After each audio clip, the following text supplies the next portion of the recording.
안녕하세요. 성공예감 이대호입니다.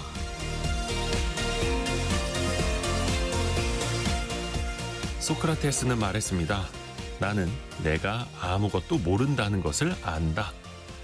복잡한 현대사회에서 특히 금융시장에서 많은 사람들은 미래를 알고 싶어 합니다. 주가가 오를 것인가 내릴 것인가, 어떤 주식이 더 오를 것인가, 환율은, 금값은, 코인은, 채권은 어떻게 될 것인가.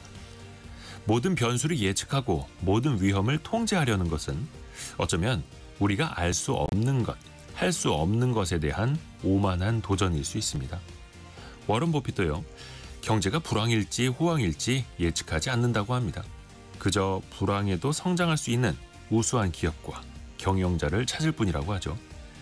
가치 투자의 출발은 미래를 예측하지 않는 것에서 시작합니다. 날씨가 어떻게 변할 수 있는지 알 수 없으니까 그 어떤 파도가 밀려와도 견딜 수 있는 튼튼한 배를 만드는 거죠. 모든 답을 알지 못하기에 우리는 배우고 성장할 수 있고 겸손할 수 있습니다. 성공예감 이대호입니다. 시작합니다.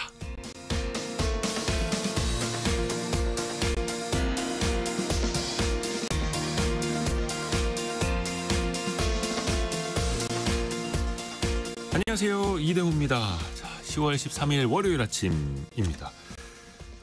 이번 주에는 저희가 여러분께 커피 쿠폰 엄청 많이 드립니다. 거의 뭐 하루에 최소한 40개씩은 드릴걸요. 그래서 여러분이 커피 쿠폰 뿐만 아니라 또 다른 선물도 받아가실 수 있는 확률이 더 높아지는 한 주입니다. 경제상식 퀴즈를 통해서 선물을 우리가 또 드릴 수 있죠. 오늘은 조금 어려울 수도 있는데요. 잘 들어주세요. 통계청은 아마 다들 아실 겁니다. 통계청이 10월부터요 이름을 바꿨습니다. 근데 이건 잘 모르시죠? 기존에는 기획재정부 산하에 있었는데요. 이제는 국무총리 직속으로 바뀌고요. 청에서 처로 승격이 되는데요. 단순한 수치를 작성하는 것에서 벗어나서 빅데이터, 행정자료까지 아우르고요. 국가 전체 데이터를 총괄하는 역할로 강화가 되는 겁니다. 데이터 품질 관리, 또 정책 조정 권한도 맡았는데요. 통계청의 새 이름을 뭐라고 할까요? 지금 한 분 보내주셨네요. 한 분. 저희가 객관식으로 준비했습니다. 좀 어렵기도 하거든요. 1번 국가정보처, 2번 국가행정처, 3번 국가데이터처. 힌트를 드리자면 전체 데이터를 총괄하는 역할이라고 말씀드렸죠. 국가정보처, 국가행정처, 국가데이터처. 자, 커피 쿠폰만 40분께 쏩니다. 짧은 문자 50원, 긴 문자 100원이 드는 샵 9730, 또 KBS 콩이 열려 있고요. 또 언제든지 다시 보실 수 있는 KBS 콩 앱, 또 유튜브 항상 열려 있습니다. 성공예감 이대호입니다. 자주 검색하시면 성공이 가까워집니다.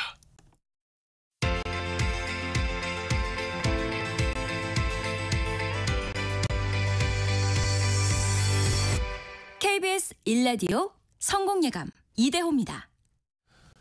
오늘의 경제 뉴스 한국경제신문 강영현 기자, 파이낸셜 뉴스 이환주 기자 함께합니다. 안녕하세요. 안녕하세요. 자, 어떤 소식을 준비했는지 우선 강영현 기자부터요. 네, 주말 사이에 미국과 중국의 긴장감이 감돌았었는데요. 이 갈등 상황 짚어보고 캄보디아 취업 사기로 납치 강금 피해가 늘고 있다는 소식을 전해드리겠습니다. 그리고 다음으로 100년 만에 20대보다 70대가 더 많아졌다는 뉴스까지 전해드리겠습니다. 네. 이환주 기자는요? 예, 서울의 일부 대단지 아파트에서요. 아파트 내에 있는 보행로 등을 놓고 갈등을 빚고 있는데요.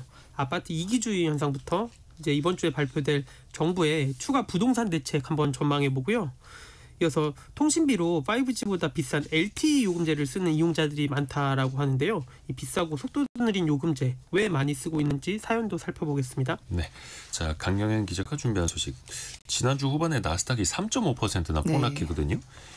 미중 간의 무역 갈등이 다시 점화됐는데 이번에는 중국이 먼저 건드렸습니다. 네, 중국 상무부 대변인이 발표를 했는데요. 히토류 등의 물자의 수출 통제 조치를 하겠다라고 발표를 한 겁니다. 그러니까 수출 통제 체계를 완비하는 정상적인 행위라고 설명을 했는데, 그러면서 걸핏하면 고액 관세로 위협하지 말라라고도 경고를 했습니다. 중국은 싸움을 바라지는 않지만 그렇다고 두려워하지도 않는다라고 강조한 건데, 이에 대해서 미국 트럼프 행정부가 미국은 어떤 사전 통보도 받지 못했고 용납할 수 없다라고 하면서 중국의 55%의 기존 관세에다가 100%의 추가 관세를 부과하고 또 핵심 소프트웨어의 수출을 통제하겠다라고 맞불을 놨습니다.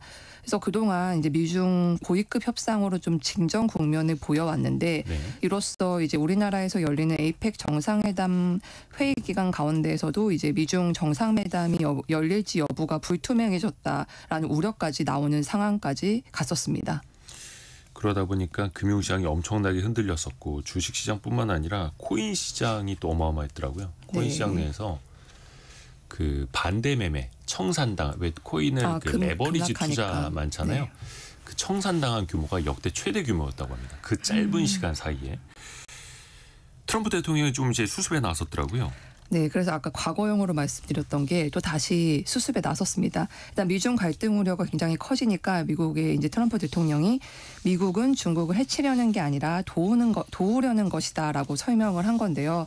또 시진핑 주석에 대해서도 강인하고 매우 똑똑한 사람이다라고 평가를 하면서 시 주석이 잠시 안 좋은 순간을 겪었을 뿐이다라고 하면서 중국은 자기 나라가 불황을 겪는 것을 원치 않고 본인도 마찬가지다. 그러니까 미국이 그렇게 되지를 자기도 원하지 않는다라고 덧붙였습니다.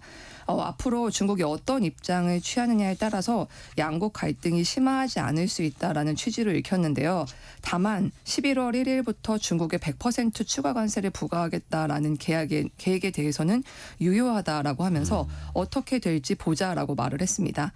일단 중국은 미국이 고집대로 하면은 상응 조치를 취하겠다라고 했는데 일단 트럼프 발언 이후에는 입장이 나오진 않고 있습니다. 그래서 정말 상황을 좀 지켜봐야 할 것 같습니다. 일단 우리 증시도 그 영향을 지금 많이 받고 있고요. 코스피가 1.8%, 코스닥은 1.5% 떨어지고 있고요. 삼성전자가 3.3%, 하이닉스는 5% 가까이 지금 현재 급락을 하고 있습니다. 자, 그리고 일자리를 구하기 위해서 캄보디아에 갔다가 아예 실종되는 사람들 늘고 있잖아요. 최근에 이 뉴스를 보고 되게 많이 놀라셨을 것 같은데 네. 생각보다 상황이 좀 심각한 것 같습니다. 최근에 한 대학생이 캄보디아에서 납치 살해된 것이 보도가 됐는데요. 최근 5년 동안에 캄보디아 내에 납치 감금 피해 신고가 2021년에는 4건에 불과했는데 2024년, 그러니까 작년에 220건으로 늘었는데 올해는 8월까지만 해도 이게 330건이 발생을 했다고 합니다. 지난해 탈출한 한 남성의 인터뷰를 보면은 고수익 텔레마케터 아르바이트를 모집한다라는 글을 보고 지원을 했고요. 그래서 기본급으로는 월 2,000달러를 주고 뭐 성과급까지 주면은 한 달에 7,000달러 이상도 가능하다라고 해서 지원을 했다고 해요. 근데 아시다시피 이후에는 사실상 노예 감금 생활을 했는데 높은 담장의 철조망 그리고 무장 경비원까지 있는 곳에 갇혀서 여권 그리고 휴대폰을 다 뺏기고 보이스피싱에 가담하도록 했다고 합니다. 그래서 일을 하지 않으면 폭행이나 고문을 가했는데요. 동망친 이 사람의 같은 경우에도 여권 같은 것을 기존에 다 가지고 있었기 때문에 신상 정보를 다 알고 있다면서 협박을 했고 그래서 여전히 두려워하고 있는 상황이라고 합니다. 캄보디아에서 이런 문제가 왜 계속 벌어지는 걸까요? 캄보디아는 관광이 유명한 나라였는데 이게 중국의 범죄 조직들이 코로나 때 이제 손님이 없어서 방치된 카지노 그리고 호텔들을 사들여서 사기 사업장으로 바꿨습니다. 그러면서 이게 범죄 조직들의 은신처처럼 된 건데요. 유엔의 인권 최고 대표 사무소에 따르면은 최대 10만 명 정도가 이곳에 수용됐을 가능성을 제기하기도 했습니다. 그래서 우리나라에서는 이제 고수익 일자리가 있다라는 이야기를 듣고서 캄보디아에 방문해서 현지 온라인 스캠 센터에서 일하게 된 이제 국민들이 늘어나고 있다라고 정부는 보고 있는데요. 문제는 순수한 취업 사기 피해자 외에 온라인에서 데이트를 한 후에 돈을 갈취하는 그러니까 스캠이라는 사실을 알면서도 자발적으로 가담하는 사례도 적지 않다고 합니다. 그래서 구출을 한 후에도 이제 대사관에서 이제 영사가 조력을 해준다라고 하는데도 이걸 거부하고서 한국으로 귀국은 하지만 다시 캄보디아에 입국해서 이렇게 스캠 센터로 복귀하는 경우도 상당수 있다고 하는데 그래서 이런 경우에는 이제 우리나라 국민들에 대해서 잠재적인 보이스피싱 가해자가 될 수도 있는 거죠. 그래서 정부에서는 이런 경우도 경고는 하고 있습니다. 정말 순수하게 취업 사기당하는 사람도 있는 거고 적극적으로 아예 좀 옳지 않은 일이라는 걸 알면서도 가서 큰 돈을 벌고자 하는 욕심도 좀 있는 거고요. 우리 정부가 더 강력하게 대응을 해야죠. 네, 일단 주 캄보디아 대사관은 캄보디아 경찰 측으로부터 우리나라의 국민이 사망했다라는 통보를 받은 직후부터 이제 신속한 수사 그리고 용의자에 대한 엄중한 법적 조치를 요구하고 있습니다. 그리고 또 유가족이랑 수시로 소통을 하면서 현지 수사 진행 과정이라든지 뭐 부검 관련 절차라든지 이렇게 영사 조력을 제공해 왔다고 하고요. 그리고 앞으로 코리안 데스크를 설치하겠다라고 발표를 했는데 이게 뭐냐면은 보통 경찰을 파견할 때 해외 대사관이나 영사관으로 공관으로 파견을 하거든요. 근데 그게 아니라 그 캄보디아 경찰로 직접 파견을 해서 거기에서 이제 한인 대상으로 범죄가 일어나면은 이분들이 전담을 하게 되는 겁니다. 이게 2012년에 필리핀의 코리아 데스크가 처음으로 설치가 됐었는데 이번에 또 설치를 하겠다라고 한 거고요. 일단 그런데 여러 가지 뭐 정부의 대응도 있지만 개인들도 조심을 해야 합니다. 일단 인스타그램을 포함해서 SNS 같은데 해외 구인, 해외 취업 이런 거를 검색하게 되면은 이 텔레마케팅 직원 구인부터 해서 뭐 캄보디아 푸놈펜 근무, 한국인 남녀 무관, 뭐 고수익 보장 이런 게 되게 많이 나온다고 해요. 네, 근데 그냥 상식적으로 생각해도 이거는 말이 안 되는 거죠. 전부 사기입니다. 그래서 온라인에 고소득, 뭐 해외 고소득, 해외 텔레마케터 이렇게 쳤을 때 나오는 게 뭐 돈도 많이 주고 항공료, 숙박료 공짜고 뭐 호텔에서 지낼 수 있고 막 이런 식으로 유도하는데 전부 다 사기니까 절대로 지원하지 마시고 주의를 하셔야 됩니다. 예, 뭐 투자 사기도 그렇고 취업 사기도 그렇고 쉽고 빠르게 돈 벌 수 있다라는 건 그럴 리가 없죠. 이 캄보디아 문제를 해결하려면 이제 현지 정부랑 수사 당국의 협조가 필요를 할 텐데 그렇죠. 이게 얘기를 들어보면 이 캄보디아 정치권이랑 이 지도층들도 중국인과 결탁을 해서 좀 부패했기 때문에 좀 현실적으로 해결이 굉장히 쉽지 않다고 합니다. 그래서 더 우리가 강력하게 나가야 되는 거죠. 자, 이완주 기자가 준비한 소식도 들어볼게요. 일부겠죠. 일부 아파트 단지에서 보행로나 초등학교 두고 갈등을 빚고 있다던데요. 예, 일단은 그 서울 강동구 상일동에 있는 이 4,000세대 규모 고가 아파트 단지 사례인데요. 이 입주민들이 아파트 단지 내부에 이 보행로가 있는데요. 이 보행로를 입주민만 쓸 수 있도록 이 펜스를 세우고 보안 카드를 도입하겠다라고 했습니다. 네. 그러니까 외부인의 이용을 막겠다라는 건데요. 이 해당 도로 같은 경우에는 입주민 사유지면서 근처 사람들도 이용하는 공공 보행로이기도 합니다. 그리고 특히 이 재건축을 할 때 당시 허가 조건으로 이 보행로를 개방하기로 약속을 하고 재건축이 이루어진 단지거든요. 근데 만약 이곳이 막히게 되면요, 인근 단지 주민들은 500m 이상을 빙 돌아서 가야 됩니다. 이 아파트 입주민들 같은 경우에는 이 외부인들이 시설물을 파손하고 보행자를 위협하는 등 문제를 일으켜서 어쩔 수 없다라는 입장이지만 인근 주민들 같은 경우에는 단지 이기주의다라고 비판을 했습니다. 이에 이제 그 해당 지자체인 강동구는 구청장이 나서서 중재를 시도를 했는데요. 쉽지는 않은 상황입니다. 해당 아파트 입주민들 같은 경우에는 구가 그 펜스 설치를 불허를 하면 행정소송까지 불사하겠다라는 방침이고요. 이 또 다른 사례인데 서울 송파구의 또 다른 아파트 단지에서는 초등학교 배정을 놓고 갈등을 빚고 있습니다. 이 단지 내에 있는 초등학교가 있는데 이 옆 단지 아파트 입주민들의 아이가 배정됐다라는 소식이 전해지자 일명 초품아, 초등학교를 품은 아파트 단지 사람들이 반발하고 나선 건데요. 그 초등학교가 이 입주민들만의 건 사실은 아니잖아요. 예, 맞습니다. 이 부동산 카페에서는 내부 보행로 폐쇄나 초등학교 배정을 두고 이 아파트 시세에 미칠 영향에 대한 글들이 올라오고 있는데요. 이 아파트 가격이 천정부지로 오르면서 지역 양극화에 이어서 아파트 단지까지 양극화, 이기주의가 강화되고 있다라는 비판이 나옵니다.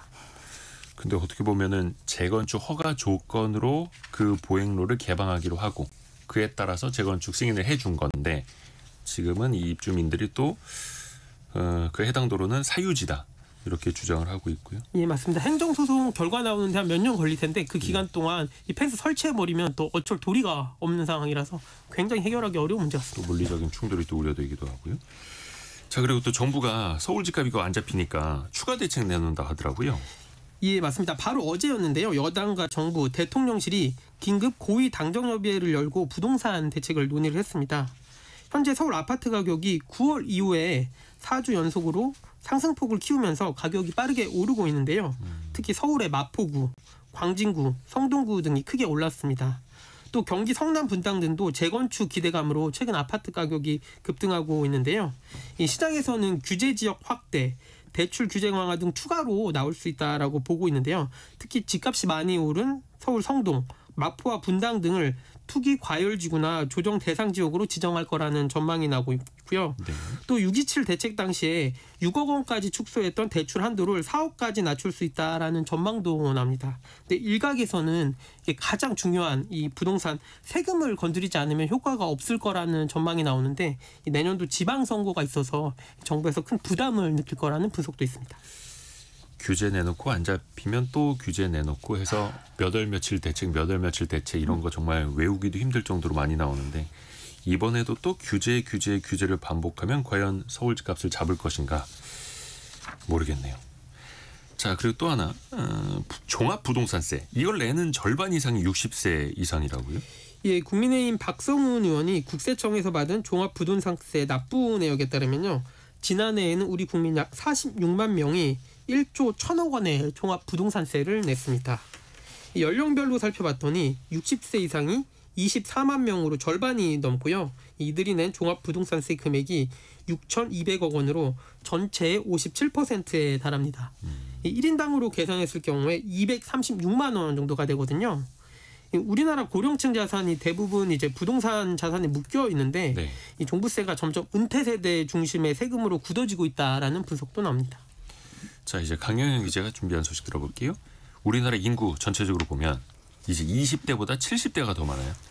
네, 오늘 퀴즈의 정답이죠. 이곳에서 실시한 2025년 인구주택 총조사에 따르면은 통계청의 박균희를. 네, 이곳에 따르면 2024년 70대 이상의 인구가 654만 3천 명. 그러니까 20대 인구가 630만 명 정도인데 이걸 넘어선 겁니다. 이게 1925년에 관련 통계가 작성된 후에 100년 만에 처음 있는 일인데요. 지난해 이제 처음으로 65세 이상의 노인 인구가 1,000만 명을 넘어서기도 했는데 그러니까 저출생 고령화 현상이 수십 년간 누적되면서 이런 결과가 나타났다라는 분석이 나오고 있습니다. 20대 인구는 계속 줄고 있는데 2020년에 703만 명이었는데 2024년까지 4년 만에 73만 명이 줄어든 겁니다. 매년 18만 명 이상이 감소한 셈이고요. 반면에 70대 이상 인구는 지난해 654만 명, 같은 기간 100만 명 가까이 늘어난 건데 지금 60대 인구가 780만 명 정도 되거든요. 그러니까 이제 앞으로도 이 같은 70대 증가세가 당분간 이어질 것으로 보입니다. 고령화되는 거는 뭐 나쁜 건 아닙니다만 젊은 인구가 줄고 있다라는 게 더 큰 문제죠. 이 인구 문제 잘 와닿지 않으시는 분들은 앞으로 내 가게에 와서 뭐 사줄 사람들이 줄고 있다. 이렇게 생각하셔도 될 것 같고요. 또 노년 인구가 늘어나면서 그 관련된 비용도 늘어나는 것도 있잖아요. 네, 아무래도 만 75세 이상 인구 같은 경우에는 의료비 지출이 급증하고 대다수가 장기 요양에 의존하는 후기 고령층이라는 점에서 그러니까 사회적인 부담도 갈수록 커질 것이라는 분석이 나오고 있는데요. 실제로 노년 부양비가 빠르게 상승하고 있습니다. 이 노년 부양비라는 게 뭐냐면 생산 연령 인구가 이제 15세에서 64세잖아요. 이 인구 100명당 노년 인구를 의미하는데 이 정부에 따르면은 지난해 이게 28명에 육박을 했습니다. 이런 가운데 인구 비중이 줄고 있는 20대가 이제 좀 희소성이 부각이 될 만도 한데 네. 경제적인 여건은 오히려 어려워지는 것으로 나타났습니다. 정부에 따르면은 8월 기준으로 20대 고용률이 60%로 지난해보다 1%가량 하락을 했습니다. 좀 경제에 좀 활력이 좀 많이 돌아야 되는데 이제 소비의 큰 축도 어르신들로 옮겨갈 것 같아요. 씀씀이는 어떨까요? 씀씀이는 커진 것으로 나타났는데요. 네. 노년층의 소비 증가율이 젊은 층의 2배에 달하면서 전체 소비 총액도 역대 최고치를 기록을 했습니다.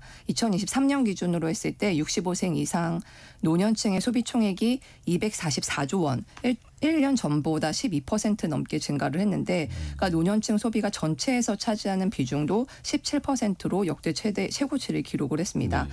이 중에서 60% 이상이 개인 지출인 민간 소비였는데요. 그러니까 정부가 제공하는 뭐 복지, 의료 같은 공공 소비가 아니라 개인이 직접 지출한 소비가 늘어났다는 뜻입니다.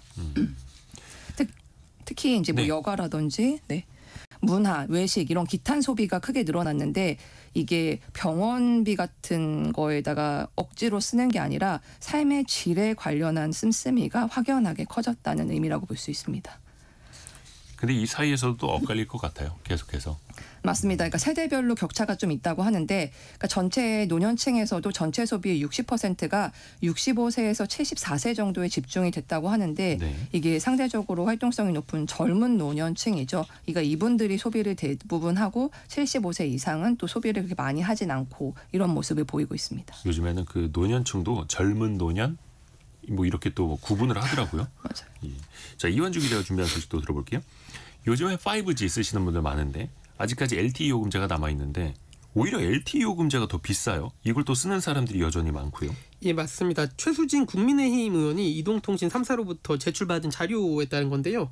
이 5G보다 속도가 느리고 비싼 LTE 요금제가 현재 운영 중인 게 57%, 절반 이상인 걸로 나타났습니다. 현재 통신 3사 가입자 수 전화번호 기준이 한 5,700만 개 정도가 있는데요. 이 중 20%가 넘는 1,150만 개가 여전히 LTE 요금제를 씁니다.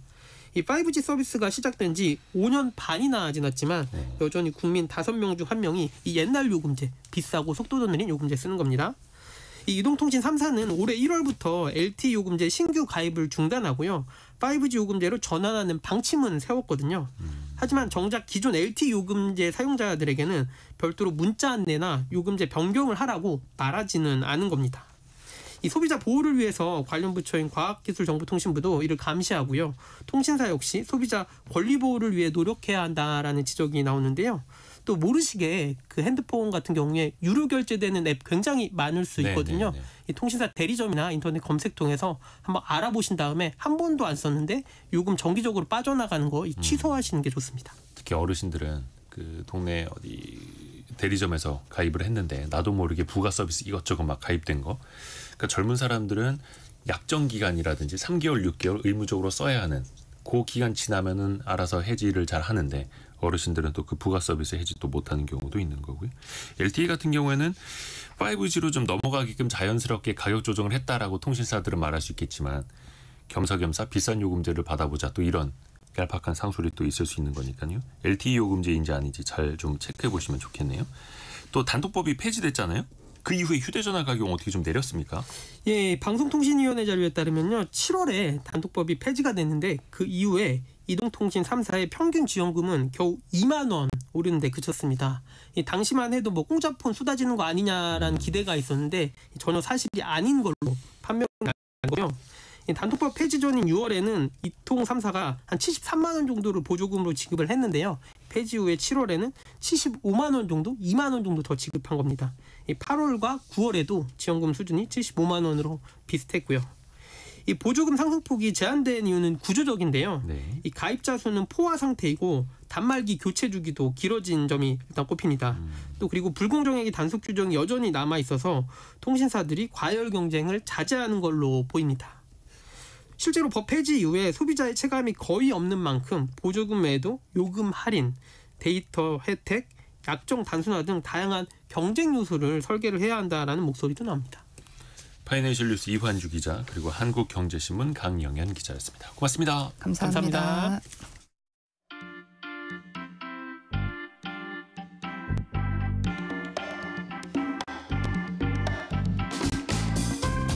지금 여러분께서는 KBS 1라디오 성공예감 2대호입니다를 듣고 계십니다. 프로그램에 참여하신 청취자 여러분께는 추첨을 통해 아름다운 식탁 창조 주비푸드에서 뿌리 담은 리얼 생와사비를, 쉽고 빠른 판촉물 제작 시너지 기프트에서 고속 충전 마우스패드를, 그리고 성공예감에서 준비한 커피 쿠폰을 보내드립니다. 당첨자는 성공예감 2대호입니다 홈페이지에서 확인하세요.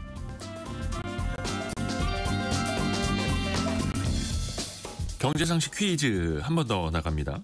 통계청의 이름이 이달부터 달라졌어요. 그 바뀐 이름은 뭘까요? 인데요. 좀 어렵습니다. 입에 잘 안 붙죠. 통계청은 우리가 많이 써왔던 용어기는 한데 객관식입니다. 1번 국가정보처, 2번 국가행정처, 3번 국가데이터처. 이 중에서 통계청과 가장 느낌이 비슷한 거 그냥 찍어주셔도 좀 가능성이 높을 것 같은데요. 이제는 국무총리 직속기관으로 운영이 되고요. 조성연님 데이트청? 왜 데이트를 하라고 좀 데이트 아니고요. 그리고 5912님도 처음에는 이 데이터를 데이트로 잘못 들어서 국가가 결혼 중개처를 만드는 줄 알았어요.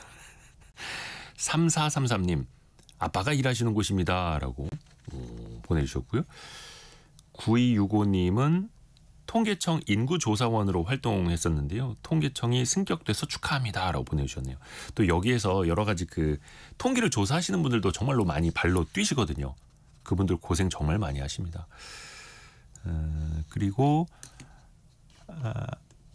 이 강력한 힌트이자 오답인데요. 3658님, 국가데이터청이라고 오답을 보내주셨습니다. 자, 다시 한번 객관식으로요. 1번 국가정보처, 2번 국가행정처, 3번 국가데이터처. 통계청의 새로운 이름을 맞춰주시면 됩니다. 짧은 문자 50원, 긴 문자 100원이 드는 샵 9730, 또 KBS 콩이 열려 있습니다.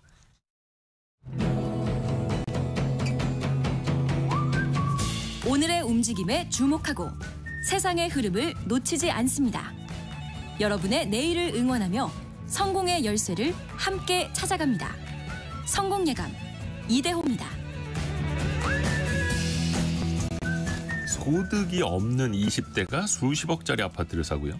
수백만 원짜리 월세에 살고 있다고 합니다. 이른바 부동산 편법 증여, 이게 뭐 계속해서 발생하고 있는데요. 국세청이 부동산 탈세를 뿌리 뽑겠다라고 밝혔는데요. 그 기준은 과연 어떻게 될까요? 슬기로운 세무생활 시간입니다.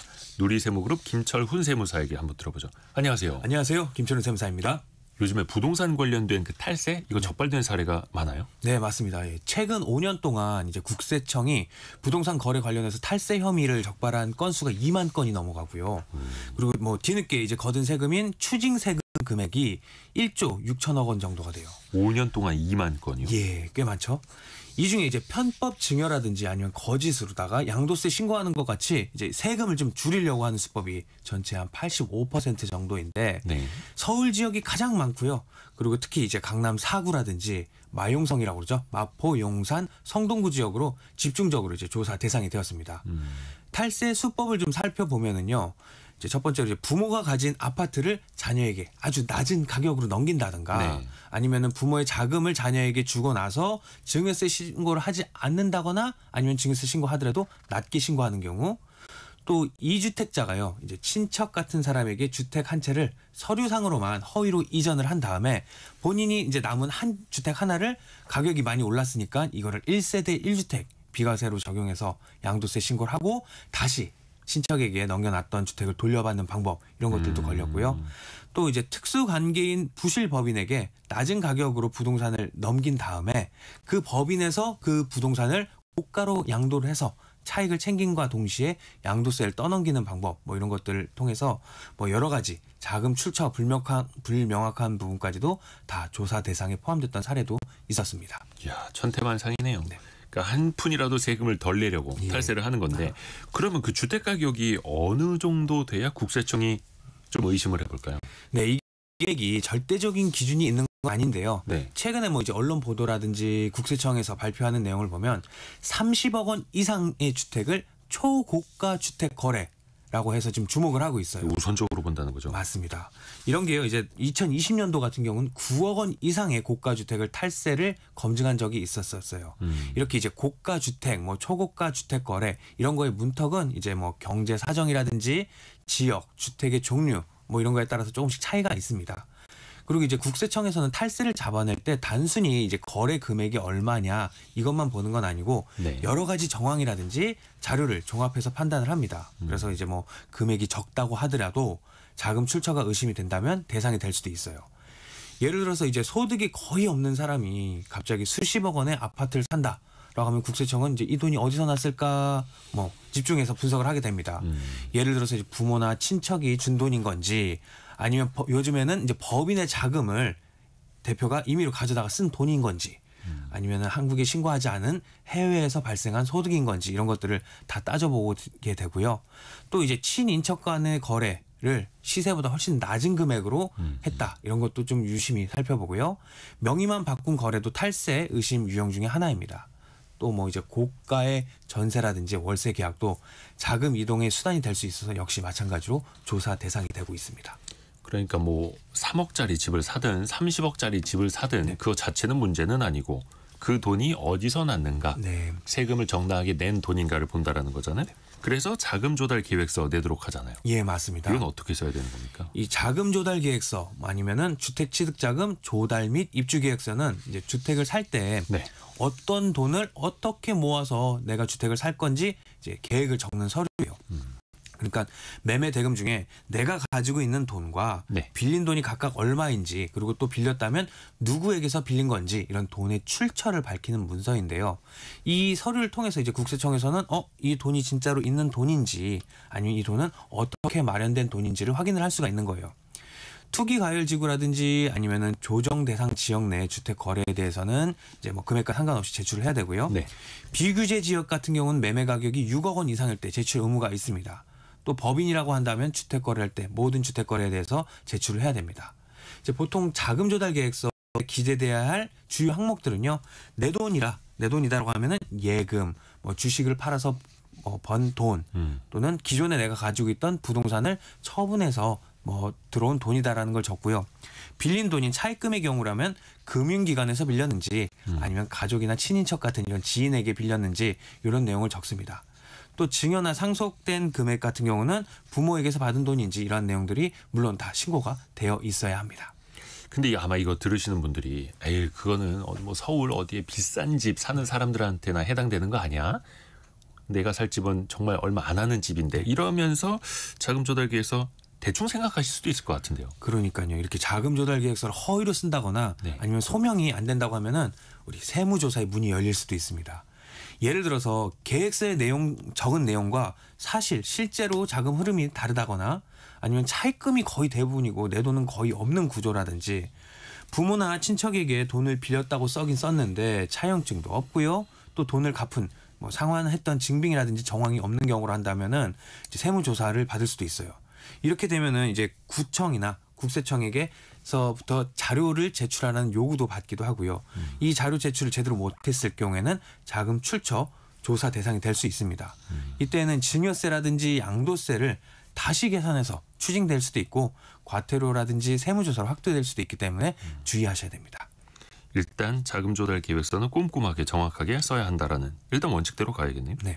만약에 부동산을 편법으로 증여했다라거나 탈세가 적발되면 세금을 얼마나 물어내야 되는 겁니까? 네, 이렇게 편법으로 증여했다거나 탈세가 들통나게 되면 단순히 세금을 얼마 더 내라 처분만 받는 게 아니라요. 네.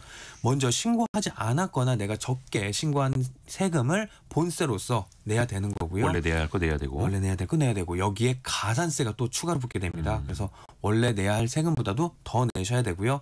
또 늦게 내는 거에 대해서 한 연 8% 정도의 이 높은 이자를 또 내야 됩니다. 지연 이자율이 8%나 돼요? 8%, 연 8% 꽤 높죠.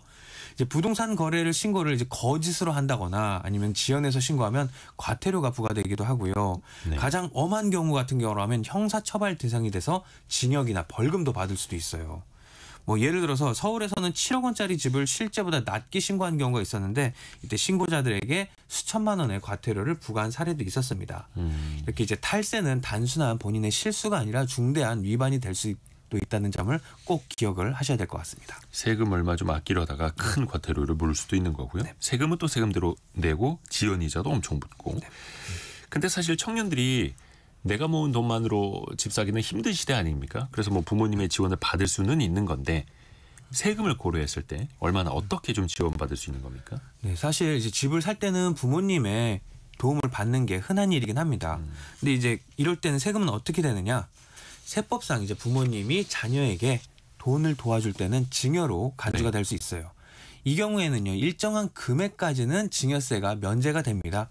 만약에 자녀가 성인 자녀다라고 하면 10년 동안 합쳐서 5천만 원까지 부모에게 받은 금액에 대해서는 증여세가 없고요. 10년에 5천만 원까지는 비과세. 네, 비과세. 네. 만약에 자녀가 미성년자라고 한다면은 이 면제되는 범위가 조금 더 낮아져서 2천만 원까지는 공제가 되십니다. 미성년일 때 2천만 원. 네.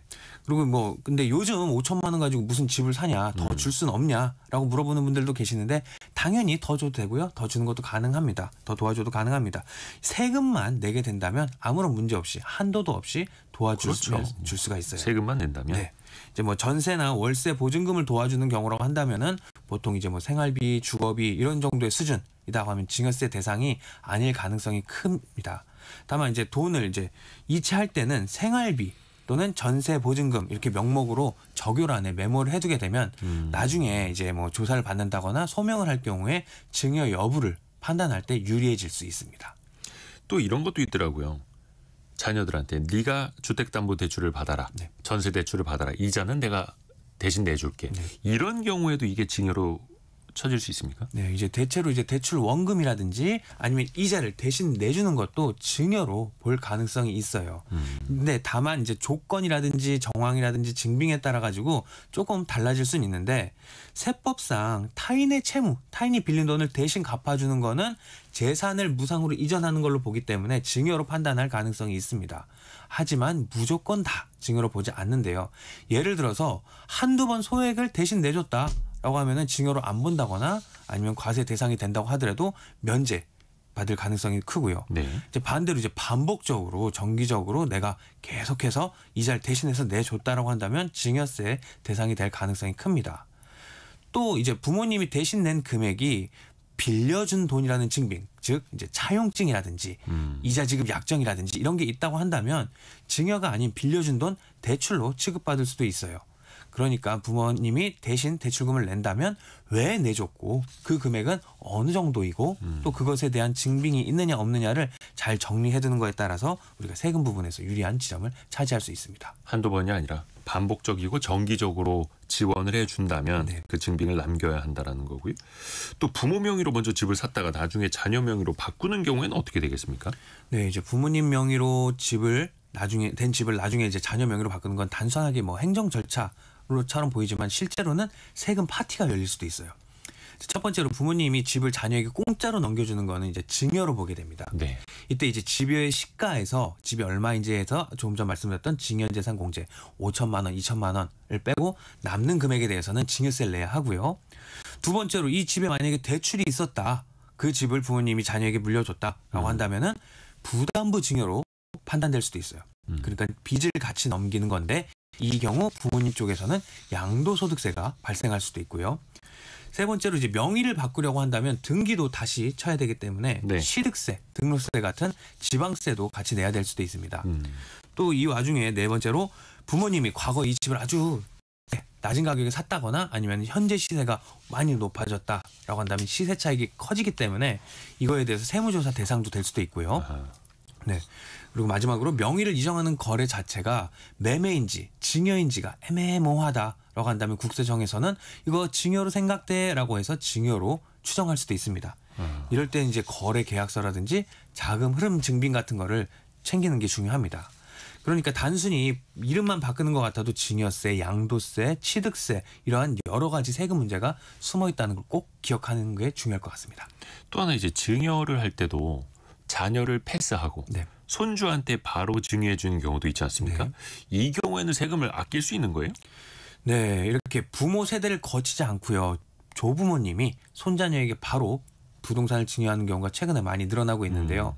이유는요. 제일 먼저 이제 증여세를 아버지 들렀다가 손자녀에게 가게 된다면 두 번 내야 증여세, 되니까. 네, 맞습니다. 두 번 내는 걸 이제 바로 손자녀에게 줬을 땐 한 번만 낼 수 있기 때문인데요. 부모에게 주고 또 자녀에게 주는 방식보다 한 번에 증여세를 내지 않아서 이제 부담을 감수할 수 있어요. 그 외에도 이제 상속세라든지 증여세 합산 기간을 계산할 때 손자녀에게 바로 갔을 땐 조금 더 유리하게 적용될 수도 있는데요. 세법에서 봤을 때는 할머니, 할아버지도 조부모도 직계 존속에 해당되기 때문에 10년 동안 합쳐서 5천만 원 한도 내에서는 증여세가 면제가 됩니다. 근데 이런 선택이 언제나 유리한 건 아니고요. 왜냐하면은 조부모에서 자녀에게 바로 손자녀에게 바로 증여를 할 경우에는 세대를 생략하고 증여를 했다라고 해서 세대 생략 증여 할증 규정이 있습니다. 이거는 증여세 나온 금액 산출세액의 30%를 더 할증을 해서 세금을 매기기 때문에 이 부분 잘 챙기셔야 되고 또 세대를 건너뛰면은 네. 30% 할증. 할증합니다. 네. 아낄 수 없다는 거네요. 네, 맞습니다.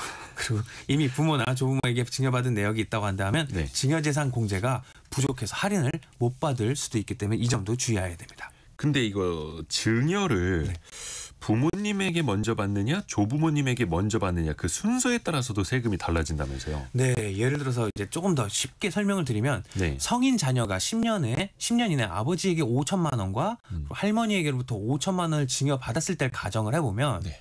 아버지와 할머니는 뭐 세대가 다르기 때문에 각각 증여세를 신고해야 됩니다.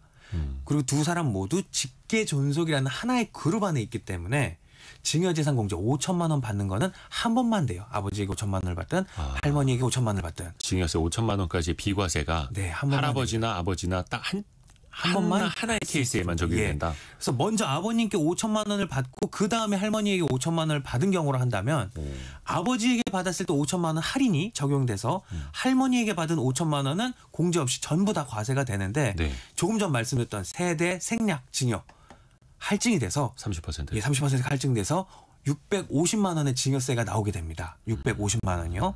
근데 이제 할머니에게 먼저 증여를 받았다고 친다면 할머니에게 먼저 5천만 원을 받고 아버지에게 5천만 원을 받는다고 하면 할머니한테 5천만 원 받을 때 그 조금 전 말씀드린 할인되는 세액공제를 받을 수 있는 게 5천만 원 받아서 할머니에게 받은 5천만 원은 세금이 하나도 안 나오고요. 네. 그 다음 아버지에게 받는 5천만 원을 받을 때 세금이 나오는데 이때는 할증과세가 없는 거죠. 그러니까 500만 원만 세금을 내면 됩니다. 세대를 건너뛴 게 아니라 예. 바로 아버지니까. 맞습니다. 그래서 순서만 바꾸는 거에 따라서 세금 150만 원을 줄일 수가 있는 거예요. 여기서 이제 추가로 고려할 부분은 손자녀가 아주 어리다거나 소득이 없어서 증여세를 낼 능력이 없다든지 이 부동산 가치가 올라가는 부분에 대해서 나중에 다시 과세할 위험도 있기 때문에 손주에게 바로 주는 게 무조건 좋다 이건 아니고 증여 금액이라든지 수증자의 나이 아니면 공제를 얼마까지 더 받을 수 있느냐 이런 것들도 다 같이 따져봐야 됩니다. 참 세무가 복잡하기는 한데 누구에게 증여를 먼저 받느냐 그 순서에 따라서도 또 금액이 달라지고요. 심오합니다. 근데 또 알아둬야 돼요. 김철훈 세무사와 함께했습니다. 고맙습니다. 감사합니다. 라디오 정보센터 다녀옵니다. 이재명 정부 들어 첫 국정감사가 오늘 시작됩니다. 민주당은 내란 잔재 청산과 개혁 완수를 예고했고 국민의힘은 현 정부의 무능과 실정을 밝히겠다는 입장입니다.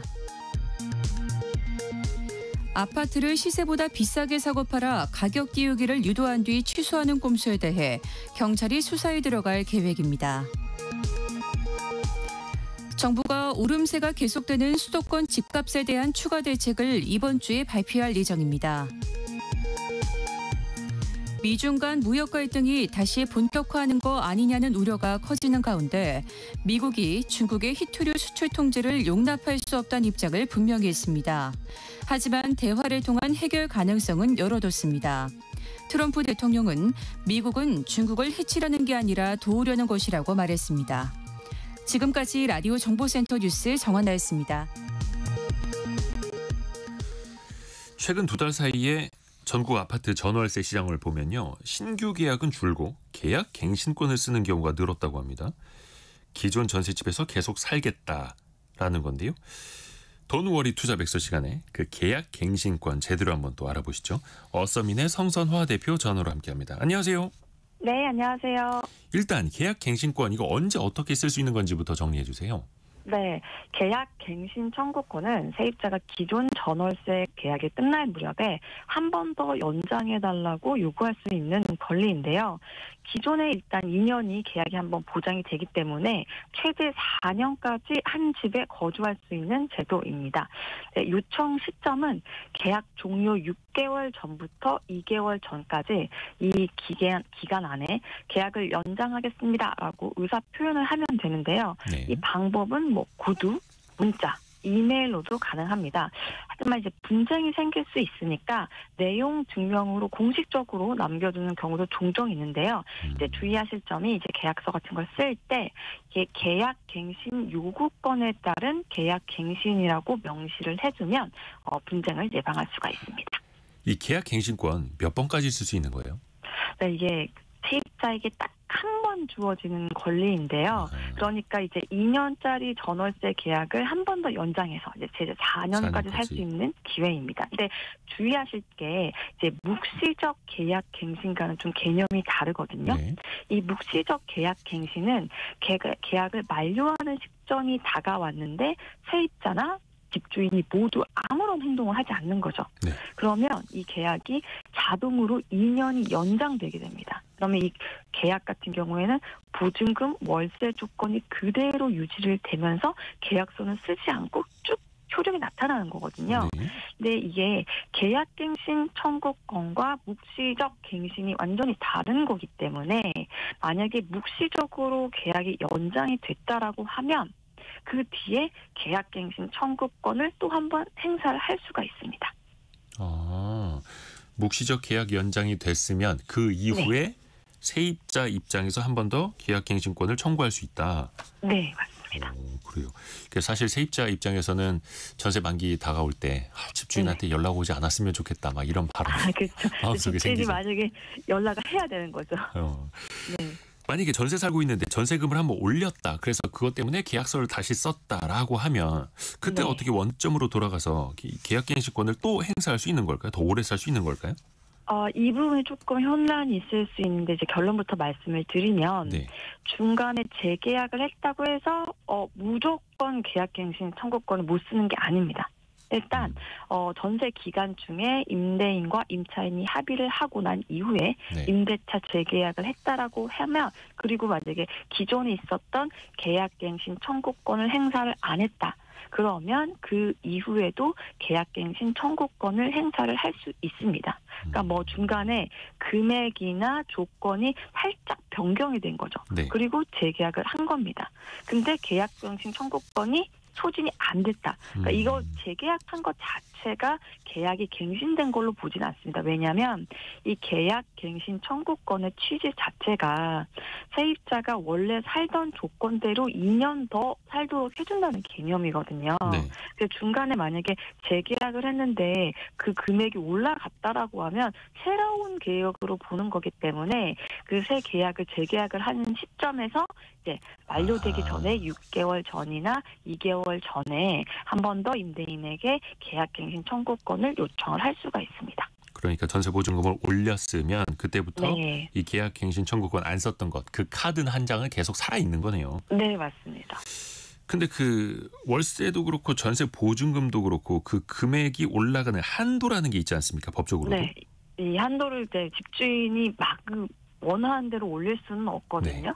이제 계약갱신 청구권을 쓸 때 이제 집주인이 월세나 보증금을 올려달라고는 할 수 있습니다. 근데 그 상한선이 법적으로 정해져 있거든요. 그러니까 5% 룰이라고 하는데 최대 5%까지만 인상이 가능한 거죠.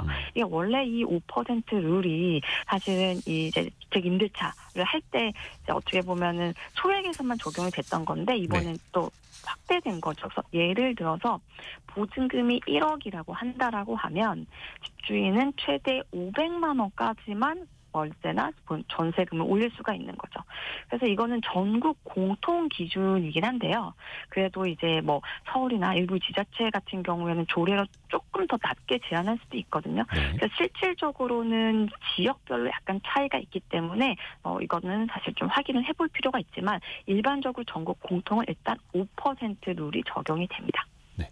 그리고 우리 청취자분들도 궁금하신 게 참 많으신 것 같은데 양희주님이 전세랑 월세도 같은 건가요? 질문 주셨거든요.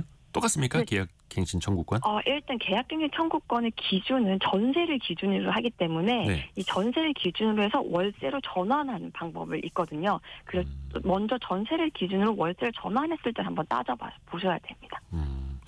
그리고 또 세입자 입장에서 보면 그 집주인 입장에서 보면 세입자가 갱신을 요구한다고 해서 무조건 다 받아줘야 하는 건 또 아니죠? 네, 그거는 아닙니다. 일단 이제 세입자가 갱신하겠습니다라고 하면 무조건 받아줘야 되는 건 아니고 법적으로 일단 갱신을 거절할 수 있는 9가지 사유가 있거든요. 네. 빠르게 말씀드리면 일단 월세를 밀렸다, 2달 이상 밀렸다 이때 하고요. 그리고 집주인이나 직계 가족이 들어와서 살겠다. 그리고 만약에 세입자가 허위 정보를 제공을 했거나 그리고 서로 그러니까 일단 서로 합의를 했다라고 하면 그럼 당연히 나가야 되는 거고요. 그리고 이게 또 주의를 하실 게 우리 임대를 내가 하고 있는데 무단으로 재임대를 하는 경우가 있습니다. 네. 전대차라고 하는데 이 경우도 만약 발각됐을 때 나가야 되고요. 그리고 이제 집을 고의적으로 막 부수는 경우들이 있습니다. 주택을 파손했을 때 이 경우도 나가야 되고 일단 화재가 났거나 붕괴가 됐거나 이 경우 당연히 거주를 할 수 없기 때문에 그거 있고, 그리고 또 이 경우 있으면 철거 또는 재건축이 예정되어 있을 때 세입자한테 미리 얘기를 하고 나가라고 할 수가 있습니다. 그렇죠. 사실 이런 경우들은 사실 좀 불가피한 경우들이 있는데, 가장 중요한 거는 이제 많이 쓰는 게 이제 내가 들어가서 살겠다. 집주인이 그렇죠. 그런 말들을 많이 하잖아요. 맞아요. 근데 내가 살겠다고 해놓고 실제로 안 사는 경우들이 좀 빈번하게 일어납니다. 이 경우 같은 경우에는 허위 실거주에 해당이 되거든요. 이 경우는 세입자가 나중에 알게 됐을 경우에 손해배상 청구를 할 수가 있습니다. 맞습니다. 그래서 집주인이 직접 들어와서 살겠다라고 했는데 실제로 거기 네. 누가 들어오나 지켜봤다가 네, 다른 세입자들이었을 때 그 신고하시는 분들이 있더라고요. 네 맞습니다. 또 반대로 세입자가 계약 갱신 청구권을 썼어요. 그런데 추가로 2년 계약한 그 기간 다 안 살고 나가는 건 괜찮습니까? 사실 요거는 굉장히 중요한데요. 예.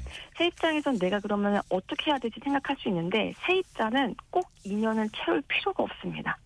세입자는 언제든지 중도 해지 통보가 가능한데, 다만 이제 내가 안 나갈 때쯤에 바로 다음날 나가면 되는 구조는 아니고요.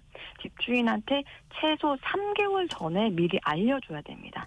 그래서 만약에 내가 나갈 계획이 있다. 근데 아직 2년이 안 됐다라고 하면 3개월 전에 미리 알려주고 저 이사 나가겠습니다. 라고 말을 하면, 그러면 일단 3개월이 지나면 계약은 자동으로 종료가 됩니다. 그리고 그때는 이제 보증금을 돌려받을 수 있는 구조가 되는 거죠.